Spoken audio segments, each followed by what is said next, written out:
그의 발걸음에 다시 태양이, 안달루시아의 태양은 모든 것을 하얗게 바래게 할 만큼 강렬했지만 동시에 모든 색채를 더욱 선명하게 만드는 마법을 지녔다. 예순의 미술 복원가 이사벨은 프리힐리아나의 가파른 언덕길을 오르며 생각했다. 이곳, 하얀 집들이 파도처럼 밀려 올라가는 이 작은 마을에서 그녀는 바래버린 자신의 삶에 다시금 선명한 색채를 입힐 수 있을까? 곁에는 5살 연하의 남편 마테오가 있었다. 한때 열정적인 플라멩코 기타리스트였던 그는 여전히 매력적이었지만 그의 미소 뒤에는 그림자처럼 피로감이 어른거렸다. 새 집은 마을 꼭대기 근처 제스민 향기가 담장을 타고 흐르는 아담한 2층 집이었다. 발코니에서는 푸른 지중해가 아스라이 펼쳐졌고 밤이면 별들이 손에 잡힐 듯 쏟아졌다. 이사벨은 이곳에서 마테오와 함께 제2의 인생을 시작할 꿈에 부풀어 있었다. 아침 일찍 일어나 함께 해변을 산책하고 오후에는 마테오가 기타를 치는 동안 그림을 그리고 저녁에는 타파스 바에서 와인을 마시며 끝없는 이야기를 나누는 삶. 계단이 좀 많네, 이 집은. 짐을 옮기던 마테오가 숨을 몰아쉬며 말했다. 그의 이마에는 땀방울이 송골송골 맺혀 있었다. 그래도 이 경치를 봐요. 모든 걸 보상하고도 남잖아요. 이사벨은 애써 밝게 웃으며 그의 팔을 다독였다. 이사나 더위셔에 지쳤을 거라고 그녀는 스스로를 다독였다. 하지만 그날 저녁 로맨틱한 분위기를 기대했던 이사벨의 마음은 작은 돌멩이 하나의 금이 같다. 와인 한 잔을 비운 마테오가 하품을 하며 말했다. 여보, 나 먼저 좀 들어가야겠어. 다리가 영 불편하네. 첫날 밤의 설렘 대신 이사벨의 가슴에는 차가운 불안감이 스며들었다. 며칠 뒤 마을 광장에서 열리는 작은 축제에 갈 준비를 하던 참이었다. 이사벨은 화려한 스카프를 목에 두르며 마테오를 불렀다. 마테오, 다 됐어요? 플라멩코 공연도 한다는데 기대되지 않아요? 마테오는 소파에 반쯤 누운 채 신음 섞인 목소리로 대답했다. 아, 이사벨, 미안한데 오늘은 아무래도 힘들 것 같아. 다리가 너무 아파서 한 발짝도 못 떼겠어.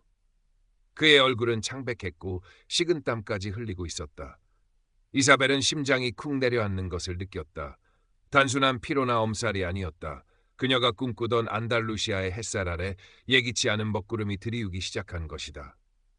축제는커녕 마테오는 제대로 걷기조차 힘들어 보였다. 이사벨의 머릿속에 간헐적 파행이라는 단어가 떠올랐다. 오래전 첫 남편이 갑작스러운 병으로 세상을 떠나기 전 보았던 증상들과 어딘가 닮아 있었다.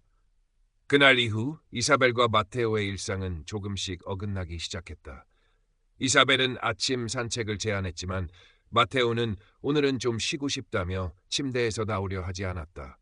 함께 장을 보러 가는 것도 힘겨워했고 마을의 아름다운 골목길을 탐험하자는 이사벨의 제안에도 늘 피곤하다는 말로 거절했다. 마테오가 가장 좋아하는 해산물 빠에야를 만들어줘도 예전처럼 맛있게 먹지 못했다. 그의 얼굴에서는 웃음기가 사라졌고 말수도 줄었다. 이사벨은 점점 혼자 식사하고 혼자 산책하고 혼자 발코니에 앉아지는 해를 바라보는 날이 많아졌다. 그녀는 마테오의 건강에 대해 조심스럽게 말을 꺼내보려 했다. 마테오, 다리가 계속 아프면 병원에 가보는 게 어때요? 그러면 마테오는 버럭 화를 내거나 짜증 섞인 목소리로 대꾸했다. 나이 탓이겠지. 당신은 내가 그렇게 약해 빠진 사람으로 보여? 그냥 좀 무리해서 그래. 며칠 쉬면 괜찮아질 거야. 하지만 그의 다리 상태는 조금도 나아지지 않았다. 밤이면 다리를 주무르다 잠이 들었고 자다가도 다리에 쥐가 난다며 깨어나기 일쑤였다. 이사벨은 그의 다리를 유심히 살폈다. 예전보다 피부색이 창백해진 것 같기도 했고 어딘가 푸르스름한 기운마저 감돌았다. 첫 남편을 잃었던 기억은 이사벨에게 트라우마로 남아있었다. 건강 문제에 있어서만큼은 누구보다 예민했다. 그녀는 밤마다 몰래 인터넷으로 마테오의 증상을 검색했다. 간헐적 파행, 다리 통증, 다리색 변화. 검색 결과는 한결같이 말초 동맥 질환을 가리키고 있었다. 혈관이 좁아지거나 막혀 다리로 가는 혈액 공급이 원활하지 않아 생기는 병. 방치하면 피부 괴사, 심하면 다리 절단까지 이를 수 있다는 끔찍한 경고들이 눈에 들어왔다. 이사벨의 손이 차갑게 식어갔다. 어느 날 저녁 이사벨은 더 이상 참을 수 없었다. 그녀는 떨리는 목소리로 마테오에게 물었다. 마테오, 솔직하게 말해줘요. 당신 다리 언제부터 이렇게 아팠어요? 혹시 말초동맥 질환 같은 거 아니에요? 마테오의 얼굴이 순간 굳어졌다. 그는 시선을 피하며 더듬거렸다. 무슨 소리야. 그냥 좀 숨기지 말아요, 마테오. 내가 인터넷에서 다 찾아봤어요. 당신 증상이랑 너무 똑같아요. 몇 년 전부터 이미 알고 있었던 거죠? 그렇죠? 이사벨의 목소리가 높아졌다. 궁지에 몰린 마테오는 결국 고개를 떨구었다. 미안해, 이사벨. 사실 몇 년 됐어. 처음엔 그냥 다리가 좀 저리다 싶었는데 점점 심해지더라고. 병원에 가보긴 했는데 의사가 수술 이야기를 꺼내길래 겁이 나서 그만뒀어. 당신한테는 약해 보이는 게 싫어서 그래서 말 못했어. 그의 고백은 이사벨에게 충격과 함께 깊은 슬픔을 안겨주었다. 그가 자신을 얼마나 사랑하는지 알기에 그의 두려움과 자존심도 이해할 수 있었다. 하지만 동시에 배신감과 원망이 치밀어 올랐다. 어떻게 나한테 이럴 수 있어요? 우리가 함께 새로운 삶을 시작하기로 했잖아요. 건강 문제는 가장 먼저 이야기했어야죠. 이사벨은 눈물을 삼키며 결심했다. 이대로 마테오를 방치할 수는 없었다. 그녀는 마을에서 평판이 좋은 내과 의사 엘레나 라미레즈 박사에게 예약을 잡았다. 마테오는 병원에 가는 것을 극도로 꺼렸지만 이사벨은 단호했다. 마테오, 우리의 미래를 위해서라도 이건 꼭 해야 해요. 당신이 노력조차 하지 않는다면 우리 관계는 더 이상 의미가 없어요. 그녀의 눈빛은 흔들림이 섰다. 결국 마테오는 마지못해 고개를 끄덕였다. 엘레나 박사의 진료실은 따뜻한 햇살이 들어오는 아늑한 공간이었다. 박사는 차분하고 친절했지만 마테오의 다리를 살펴보고 검사 결과를 확인한 후에 표정은 심각했다. 마테오 씨, 예상대로 말초 동맥 질환이 맞습니다. 그리고 상당히 진행된 상태입니다. 박사는 혈관 초음파 사진을 보여주며 설명했다. 여기 이 부분들이 혈관이 좁아지거나 막힌 곳입니다. 이대로 방치하면 다리에 혈액 공급이 제대로 되지 않아 괴사가 진행될 수도 있고 심하면 다리를 절단해야 할 수도 있습니다. 또한 말초 동맥 질환은 심장 질환이나 뇌졸중의 위험도 높습니다. 마테오의 얼굴이 하얗게 질렸다. 이사벨은 그의 손을 꼭 잡았다. 엘레나 박사는 희망을 주려는 듯 부드럽게 말을 이었다. 하지만 너무 절망하지 마세요. 지금부터라도 적극적으로 치료하고 생활 습관을 개선하면 충분히 좋아질 수 있습니다. 우선 금연은 필수입니다. 그리고 식단 조절과 꾸준한 운동이 필요해요. 약물 치료도 병행해야 하고요. 상태에 따라서는 혈관을 넓히는 시술도 고려해 볼 수 있습니다.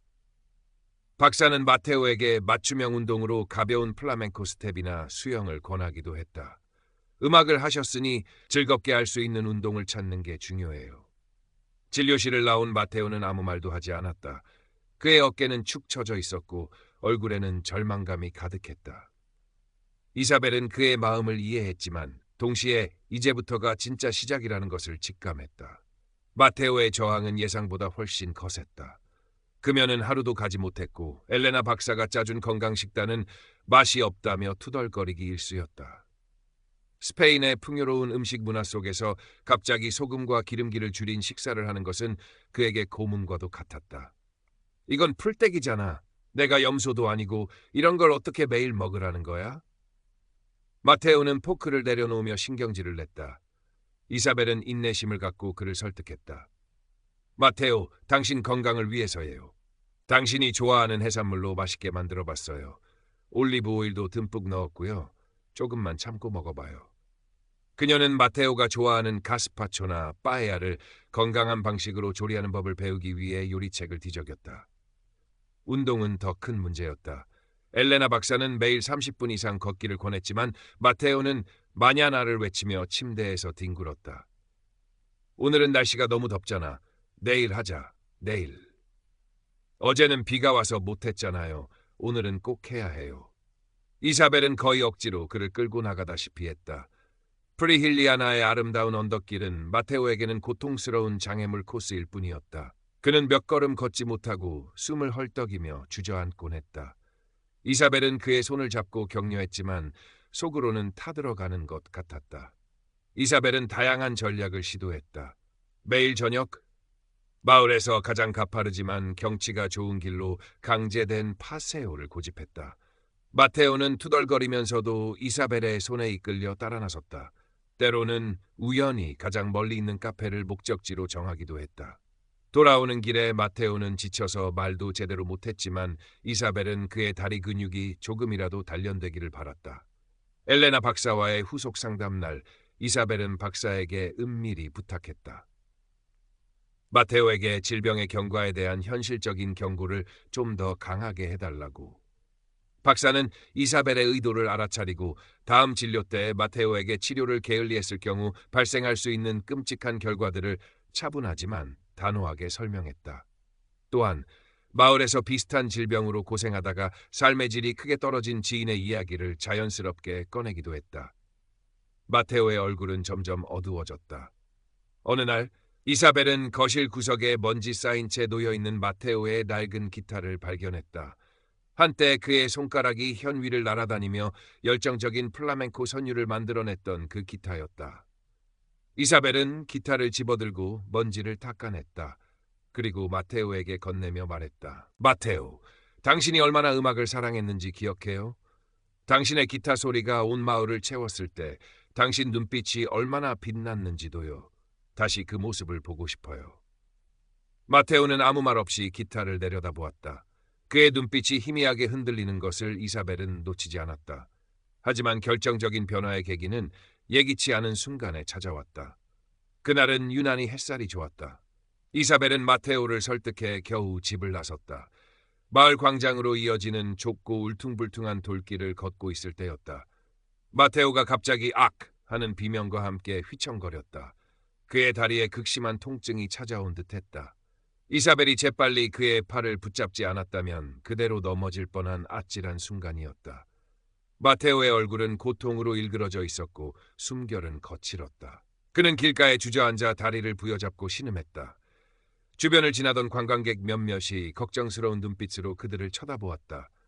이사벨은 당황스러움과 함께 가슴 깊은 곳에서부터 뜨거운 것이 치밀어 오르는 것을 느꼈다. 그날 밤 발코니에 나란히 앉아 말없이 지중해 밤바다를 바라보던 두 사람 사이에 무거운 침묵이 흘렀다. 먼저 침묵을 깬 것은 이사벨이었다. 그녀의 목소리는 분노나 비난이 아닌 깊은 슬픔과 애정이 담겨 낮고 떨리고 있었다.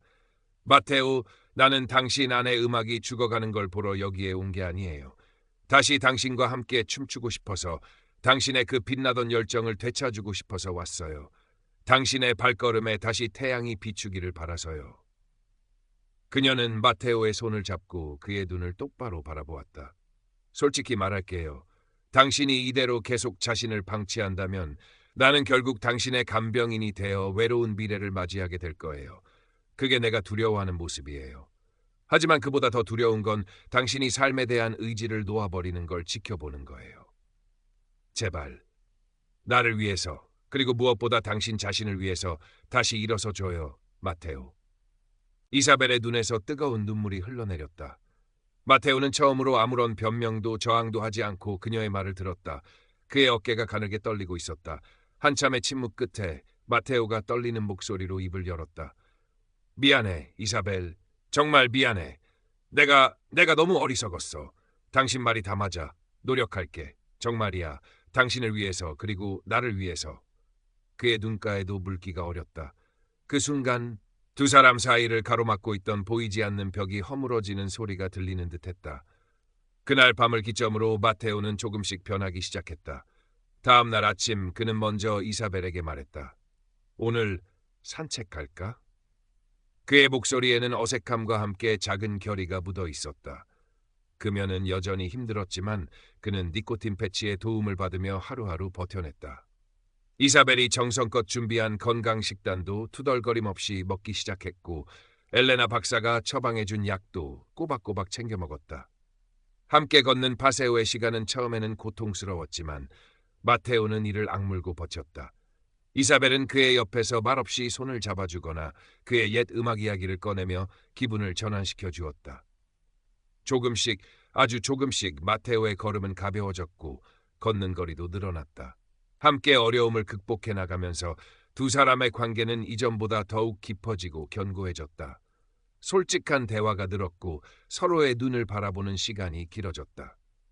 이사벨은 마테오의 작은 변화 하나하나에 진심으로 기뻐했고 마테오는 그런 이사벨의 모습에서 다시 살아갈 힘을 얻었다. 어느덧 몇 달이 흘렀다. 마테오는 예전보다 훨씬 편안하게 마을 언덕길을 오르내릴 수 있게 되었다. 통증 없이 마을 광장까지 산책하고 돌아오는 날이면 그의 얼굴에는 뿌듯한 미소가 번졌다. 그러던 어느 날 저녁, 마테오가